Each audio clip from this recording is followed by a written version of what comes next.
They tell me that I'm never gonna make it. They want me to do something that could make sense. They hate when I keep dreaming I'll be famous, but I don't give a fuck, I'ma keep chasing. I got all this potential that's deep inside of me, but they hate when you're successful cause they try to be. They sit there being judgmental because you're trying things, and they just want you to settle and do the right thing. So get a good job, don't slack off. Wake up every morning, make a good impression on your boss. Don't do anything that I wouldn't do, and when you're making money, make sure you don't spend it too soon. Fuck that, I'll do what I wanna do. I got a different path from everyone, and that includes you. Who are you to tell me how to live life? In these times it feels like nobody is right, yeah. So I'ma figure out what else we succeed, and then invest all of my time into that and proceed.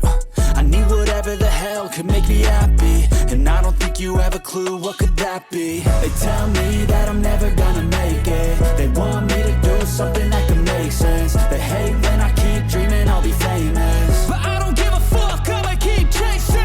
They tell me that I'm never gonna make it. They want me to do something that can make sense. They hate when I keep dreaming I'll be famous, but I don't give a fuck, I'ma keep chasing. I think this life could be special if I get rid of the devils. They think that I am a rebel, I think they want me to settle. There's nobody on my level. They think that work is too stressful, I think that work is essential. The grind is all in your mental, and I don't think you understand what I'll go through just to be in control of my life soon. All the negativity, man, I'm immune. I don't really need a mask with all I've been through. I've been making changes for the ages. 5-10 year plans are contagious. I attack that shit, I'm tenacious. And if you ain't, get the fuck out of my way then. Got one life, I won't regret it. I will fight until I get it. I'll look back one day from heaven and say, damn, I learned some lessons. And say, damn, I have no questions. I had fun in every second, and the journey was a blessing, yeah. They tell me that I'm never